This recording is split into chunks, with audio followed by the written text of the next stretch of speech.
she has the judgment and the experience and the temperament to meet the threat from terrorism. It's not new to her. Our troops have pounded ISIL without mercy, taking out their leaders, taking back territory. And I know Hillary won't relent until ISIL is destroyed. She will finish the job. And she will do it without resorting to torture or banning entire religions from entering our country. She is fit and she is ready to be the next commander-in-chief. The worldview of our current commander-in-chief, Barack Hussein Obama, last night at the Democratic National Convention in Philadelphia. Suffice it to say, those who join me on this program may have a decidedly different view. J.D. Hayworth here on Newsmax TV's National News Desk. My tag team partner, of course, the man for whom this program is named, Steve Malzberg. And joining us from the Wells Fargo Center Convention Hall in Philadelphia, why, look, it's Newsmax chief political columnist and White House correspondent John Gizzi. Brother Gizzi, give us a snapshot of the mood there on the floor in Philadelphia. Well, the convention right now is getting warmed up. There's a lot of excitement as they await Hillary Rodham Clinton coming. Of course, that should be no surprise. They had quite a group of visiting firemen last night, among them Vice President Biden, and of course, the man who will be campaigner-in-chief, Barack Obama. Many of the delegates I talked to on the floor remember bitterly how Al Gore never asked Bill Clinton to campaign for him and lost a heartbreakingly close race. They're certain that Hillary Clinton will not make that mistake, and President Obama will be very visible on the campaign trail in the weeks ahead. And Brother Gizzi, as you're mentioning that, they're beating the drums in there for Hillary, but I'd be remiss, Steve, if I didn't ask Brother Gizzi about this. The division within the Democrat Party. Oh, sure, we see sweetness and light on the floor for the television show, but what's happening outside the arena in terms of protesters? JD, you're going to have to repeat that. It's not coming through. I was just saying, Brother Gizzi, they're beating the drums for Hillary, and I'm just wondering, outside the arena, all the protesters, are they still out there? The Bernie Sanders guys. All right, the protesters are outside the arena, and they are the last remnants of the Bernie Sandersnista, who have not come on board Team Clinton's train. The fact is that many of them cannot get over the fact that even though Bernie Sanders endorsed the former Secretary of State and was actually the person who cast the votes of Vermont that put her into nomination, they just do not want to accept it. And hence, they have a very eager audience from the national press out there. But in all honesty, their numbers are very, very small compared to those who love Bernie and now like Hillary Clinton. Well, I got to tell you, I heard a number of delegates saying that they're going to go for Jill Stein as opposed to Hillary. But let me run some numbers by you, and I hope you can hear me, John. There's a Gallup poll out today, and it shows that Hillary Clinton has the support of the approval of 31% of young adults from 18 to 29. That's a drop from 47 to 31 a year ago. She dropped 16 points in a year. You combine that with trustworthiness, 68% say untrustworthy of all voters. I mean, how is she going to overcome this tonight? I don't know if Brother Gizzi could hear you. Could you hear what Steve said, John? All right, very quickly, let me go to one demographic. Steve, one more time, please. Oh, John, well, maybe John, maybe. Yeah, let me hop in here, and it'll be like that scene from Bananas when I translate English. Okay, here's the bottom line. Steve cited the numbers demographically. Hillary Clinton's approval rating for young people 18 to 29 is only 31%. Now that is toxic. Granted, things can change, but that's really tough.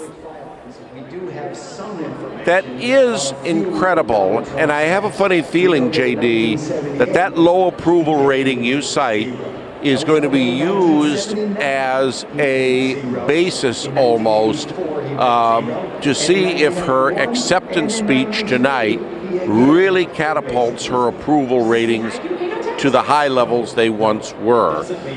If she cannot do that, particularly on a day after Donald Trump made what is inarguably a major gaffe, then I'd say we're in for a very, very close election. And the whole thought of her as the heir apparent to Barack Obama just simply will not sell. A reminder is in order here that we welcome your phone calls, your comments and questions at 1-877-Newsmax. That's 1-877-639-7629. John, you heard those numbers demographically. Does Jill Stein of the Green Party and to a certain degree Governor Richardson of the Libertarian Party, are they going to reap the benefits of upset, and I love your term, Sanders-nistas? Yes. All right. Jill Stein definitely is going to get some votes from those you mentioned, JD, who are outside the Wells Fargo arena tonight, still believing that Bernie Sanders has a chance, even though the nomination has gone to Hillary Clinton. Governor Gary Johnson of New Mexico is someone who is picking up support every day. I must say it comes from disgruntled Republicans, the most recent being Neil Bush, younger brother of George and Jeb Bush. And there will be others. He's meeting with Mitt Romney right now. One interesting point, Gary Johnson told me the last time I interviewed him, if he can get over 10% of the vote, he would have a strong case for getting in debates, and more importantly, if he actually gets that in November, he would get tens of millions of dollars in federal matching funds for the Libertarian Party, allowing them to be a very stable and powerful base for 2020. Him getting Governor Johnson, that's right, getting dual figures is something that could have an impact on politics for the rest of the decade. Well, it would, the establishment of the Libertarian Party, and John, thank you for the friendly amendment. Of course, Bill Richardson succeeded Gary Johnson as governor of New Mexico. We're getting our New Mexican governors messed up, but let me tell you, we've got a phone call from right there in Philadelphia. Jack is on the phone. Jack, welcome to Newsmax TV. JD and Steve, how you doing? I like your show. Thank you. Yeah, I just want to tell you that the story that Clinton told the other day about how he met Hillary, it was completely different than the story that she told when he was running for president. The story she told was she was sitting in the library studying, and he was standing at the door talking to a buddy of his. He kept looking at her. She kept looking at him.